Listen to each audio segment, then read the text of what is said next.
বাংলা অনুচ্ছেদ প্রবন্ধ রচনা। জনজীবনে সংবাদ মাধ্যমের ভূমিকা। এই রচনাটি পঞ্চম শ্রেণী থেকে দ্বাদশ শ্রেণী পর্যন্ত ভীষণ ইম্পর্টেন্ট।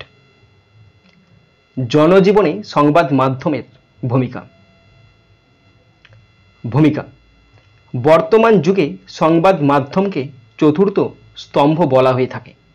গণতন্ত্রের বিকাশ, সচেতনতা বৃদ্ধি এবং সমাজে ন্যায় ও সুবিচার প্রতিষ্ঠায় সংবাদ মাধ্যমের গুরুত্ব অপরিসীম। সংবাদ মাধ্যমের প্রধান কাজ হল তথ্য পরিবেশন, জনমত গঠন, সমাজের অসঙ্গতি তুলে ধরা এবং প্রশাসন ও জনগণের মধ্যে যোগসূত্র স্থাপন করা। 1 নম্বর মেন পয়েন্ট, তথ্য প্রদান ও সচেতনতা সৃষ্টি। সংবাদ মাধ্যম প্রতিনিয়ত দেশ বিদেশের খবর আমাদের দোরগোড়ায় পৌঁছে দেয়। টেলিভিশন, রেডিও, সংবাদপত্র, অনলাইন পোর্টাল ইত্যাদির মাধ্যমে আমরা অর্থনীতি, রাজনীতি, বিজ্ঞান, প্রযুক্তি, শিক্ষা, বিনোদন ও স্বাস্থ্য সহ নানা বিষয়ে জ্ঞান অর্জন করি। সাধারণ মানুষকে বিভিন্ন বিষয়ে অবগত করে সংবাদ মাধ্যম সমাজে সচেতন নাগরিক গড়ে তোলে। 2 নম্বর পয়েন্ট, জনমত গঠন ও দৃষ্টিভঙ্গির পরিবর্তন। সংবাদ মাধ্যমের অন্যতম ভূমিকা হল জনমত গঠন করা। বিভিন্ন ইস্যু নিয়ে আলোচনা ও পর্যালোচনার মাধ্যমে মানুষের চিন্তাধারায় পরিবর্তন আনে। যেমন বাল্যবিবাহ, নারী নির্যাতন, দেহ ব্যবসা, মাদকাসক্তি ইত্যাদি সামাজিক সমস্যা নিয়ে সংবাদ মাধ্যম সচেতনতা তৈরি করে এবং জনসাধারণকে সঠিক অবস্থান নিতে উদ্বুদ্ধ করে। 3 নম্বর পয়েন্ট, দুর্নীতির উন্মোচন ও সমাজসেবায় ভূমিকা। সংবাদ মাধ্যম প্রশাসনের দুর্নীতি ও অপশাসনের মুখোশ উন্মোচন করে। বিভিন্ন ঘুষ কেলেঙ্কারি, অনিয়ম, স্বজনপ্রীতি, চাঁদাবাজি ইত্যাদি প্রকাশ করে জনগণকে সচেতন করে তোলে। অনেক সময় সংবাদ মাধ্যমের অনুসন্ধানী প্রতিবেদনের ভিত্তিতে দোষীদের শাস্তি হয়, আইন শৃঙ্খলা রক্ষা পায়। 4 নম্বর পয়েন্ট, শিক্ষা বিস্তারে ভূমিকা। নতুন প্রজন্মের শিক্ষাদানে সংবাদ মাধ্যম গুরুত্বপূর্ণ। শিক্ষামূলক প্রোগ্রাম, কুইজ, ডকুমেন্টারি, অনলাইন কোর্সের তথ্য সংবাদপত্র বা টেলিভিশনে তুলে ধরা হয়।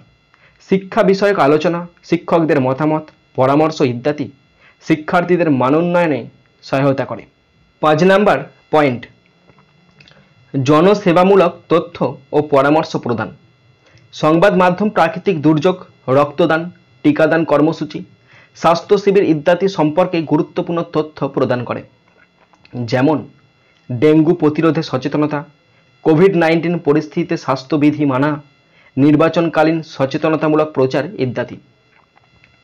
6 নম্বর পয়েন্ট, সংস্কৃতি ও ঐতিহ্য রক্ষায় অবদান। সংবাদ মাধ্যম আমাদের লোক সংস্কৃতি, ভাষা, শিল্পকলা, ঐতিহ্য তুলে ধরে।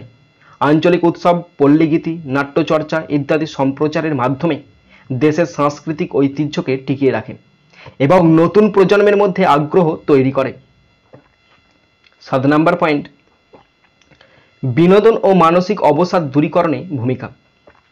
বিনোদন সংবাদ, ধারাবাহিক, চলচ্চিত্র বিশ্লেষণ, লাইভ কনসার্ট, খেলাধুলার খবর, হাস্যরসাত্মক অনুষ্ঠান ইত্যাদি মানুষের মানসিক চাপ হ্রাসে সহায়তা করে। এটি সমাজে ভারসাম্য রক্ষা করে এবং মানুষকে নতুনভাবে কর্মে উদ্বুদ্ধ করে। 8 নম্বর পয়েন্ট, গ্রামীণ সমাজে প্রভাব। বর্তমানে সংবাদ মাধ্যম শহরের গণ্ডি ছাড়িয়ে গ্রামে পৌঁছে গেছে। রেডিও, মোবাইল ও টেলিভিশনের মাধ্যমে কৃষি, পশুপালন, সরকারি প্রকল্প, স্বাস্থ্য সচেতনতা ইত্যাদি বিষয়ে গুরুত্বপূর্ণ তথ্য পেয়ে গ্রামীণ জনগণ লাভবান হচ্ছে। 9 নম্বর পয়েন্ট, সংকটকালে সংবাদ মাধ্যমের ভূমিকা। বন্যা, ঘূর্ণিঝড়, ভূমিকম্প, মহামারী প্রভৃতি সময়ে সংবাদ মাধ্যম গুরুত্বপূর্ণ তথ্য পৌঁছে দেয়।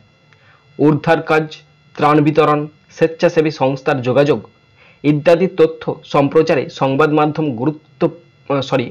মাধ্যম কার্যকর ভূমিকা পালন করে। 10 নম্বর পয়েন্ট, রাজনীতি ও নির্বাচন ব্যবস্থায় ভূমিকা। সংবাদ মাধ্যম রাজনৈতিক দলের কর্মকাণ্ড, নির্বাচনী প্রচার, ইশতেহার বিশ্লেষণ, প্রার্থীদের বক্তব্য ইত্যাদি তুলে ধরে। ভোটাররা যাতে সঠিক প্রার্থী বেছে নিতে পারে সেই বিষয়ে অবহিত রাখে। অনিয়ম বা ভোট কারচুপি রিপোর্ট করে নিরপেক্ষ নির্বাচনের পক্ষে ভূমিকা রাখে। 11 নম্বর পয়েন্ট, ডিজিটাল সংবাদ মাধ্যমের প্রভাব। বর্তমানে ডিজিটাল সংবাদ মাধ্যম দ্রুত জনপ্রিয় হচ্ছে। স্মার্টফোনের মাধ্যমে মানুষ মুহূর্তে খবর পাচ্ছে। ফেসবুক, ইউটিউব, এক্স, টুইটার ইত্যাদির মাধ্যমে সংবাদ ছড়িয়ে পড়ছে। যদিও ভুয়ো খবরের আশঙ্কা আছে, তবুও বিশ্বাসযোগ্য ডিজিটাল মাধ্যমগুলো সমাজে ইতিবাচক প্রভাব ফেলছে। 12 নম্বর পয়েন্ট, গণমাধ্যমের সীমাবদ্ধতা ও চ্যালেঞ্জ। সংবাদ মাধ্যমের ইতিবাচক দিকের পাশাপাশি কিছু নেতিবাচক দিকও আছে। অতিরঞ্জন, চটকদার শিরোনাম, অসত্য প্রচার, রাজনৈতিক প্রভাব, কর্পোরেট চাপ ইত্যাদি সমস্যা আছে। অনেক সময় টিআরপি বাড়ানোর লোভে অসত্য তথ্য পরিবেশিত হয়, যা সমাজে বিভ্রান্তি ছড়ায়। এই জন্য সংবাদ মাধ্যমকে দায়িত্বশীল ও নীতিনিষ্ঠ হতে হবে। 13 নম্বর পয়েন্ট, ভবিষ্যৎ প্রজন্মের জন্য সংবাদ মাধ্যমের দায়িত্ব। সংবাদ মাধ্যমের দায়িত্ব কেবল বর্তমান নয়, ভবিষ্যৎ প্রজন্মকে প্রস্তুত করাও তাদের অন্যতম কাজ। প্রযুক্তির ব্যবহারে শিক্ষাদান, যুক্তিবোধ গড়ে তোলা, মানবিক মূল্যবোধ জাগ্রত করা, দেশপ্রেম জাগানো সবই সংবাদ মাধ্যমের মাধ্যমে সম্ভব। শেষ পয়েন্ট, উপসংহার। জনজীবনে সংবাদ মাধ্যমের ভূমিকা আজ অপরিহার্য। এটি কেবল তথ্যের বাহক নয়, সমাজের দর্পণও বটে। এটি সজাগ ও নীতিবান সংবাদ মাধ্যমই পারে গণতন্ত্রকে সুদৃঢ় করতে, সমাজে সুবিচার প্রতিষ্ঠা করতে এবং আগামীর সুনাগরিক গড়ে তুলতে। তাই সংবাদ মাধ্যমের স্বাধীনতা যেমন গুরুত্বপূর্ণ, তেমনি এর দায়িত্ববোধ ও সততার প্রতি অবিচল থাকা জরুরি।